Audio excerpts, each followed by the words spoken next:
Western.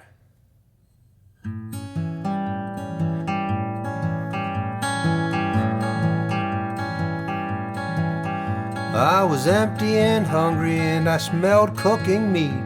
Toward a sunset like rust, I walked, kicking up dust with my tired feet.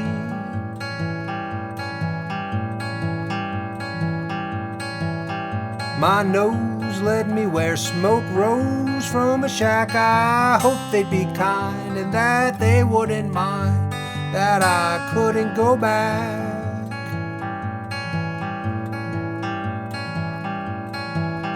Gut grumbling like thunder, I called out, "I'm a friend." A voice answered, "Speak." Then it gave me a peek at a rifle's wrong end.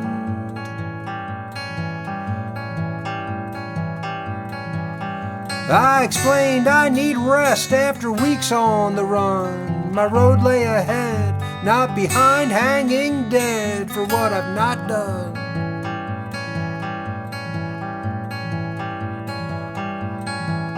I'm no dangerous man unless I'm provoked. I've seen ropes spring too often, good men to the coffin, wrongfully choked.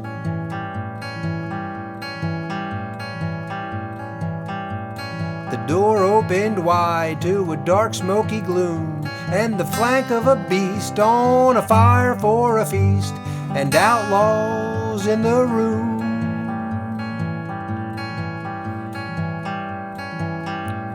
A dark face said, "Son, you can stay if you please, though these parts are haunted with my face, the word wanted, and hanging trees."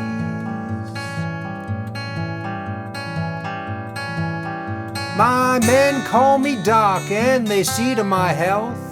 We steal for the reason that justice is treason when the law's bought by wealth.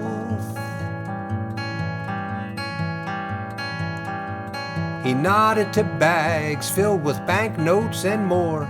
You're a son of a bitch when you steal from the rich what they've stole from the poor.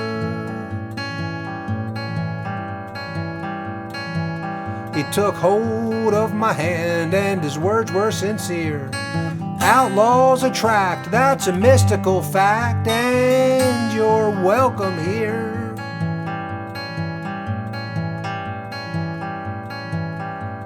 My gut filled with meat and my head with whiskey. I told my new friends that however life ends, this is my history. I had land on a river till a baron laid claim. Then he took the life of my young pregnant wife, just to leave me the blame. I heard outlaws weeping, these weren't bad men. They'd seen the rich win and redefine sin again and again.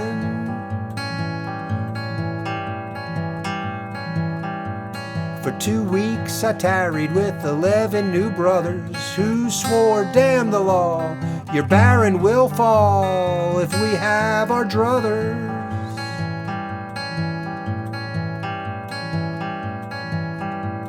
We gathered our gear, but before we had left, with silver spurs gleaming, a posse came screaming, "You're wanted for theft."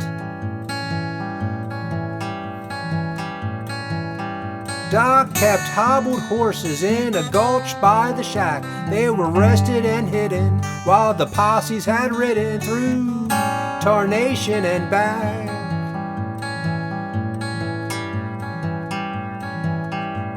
We ran for the sunrise and widened the gap, then at a steep hill set boulders to spill, and they fell for the trap.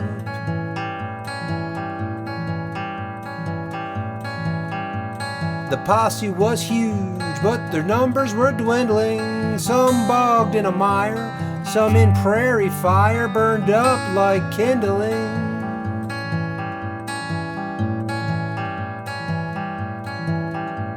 We rode still outnumbered, beleaguered for days, till ahead when we squinted, a posse's guns glinted through the red humid haze.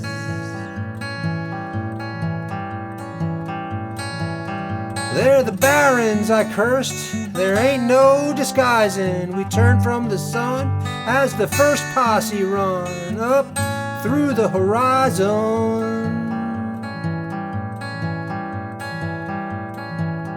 Doc cried to the trees and our faithful steeds turned, sun-blind and dog-to, the first posse charged through the dust we had churned.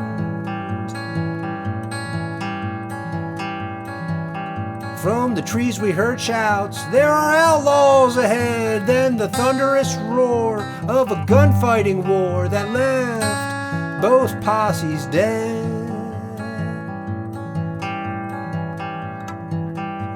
We rode for the river to water our horses, not a man of us lost, not a one paid the cost to those ill-meaning forces.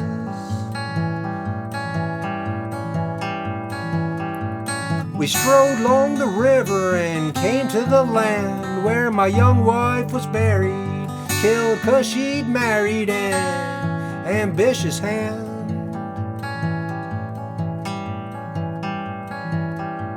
We slept under stars with their own history, and I woke to the ringing of a morning bird singing, there's a baron to see.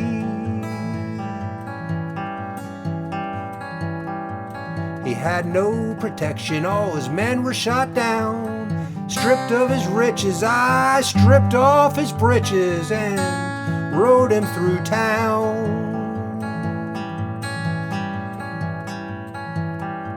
Defeated, dejected, completely exposed, he'd once had a yoke on our town, but it broke when his crimes were disclosed.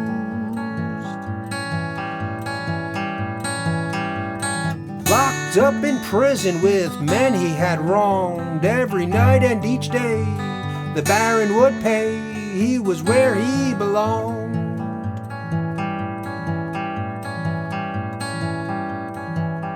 Though I had not campaigned, I still was elected, the old town's new mayor, the injustice slayer, with my sheriff selected. Doc swore in his outlaws as the town deputies who couldn't be bought, who believed what is taught is what everyone sees.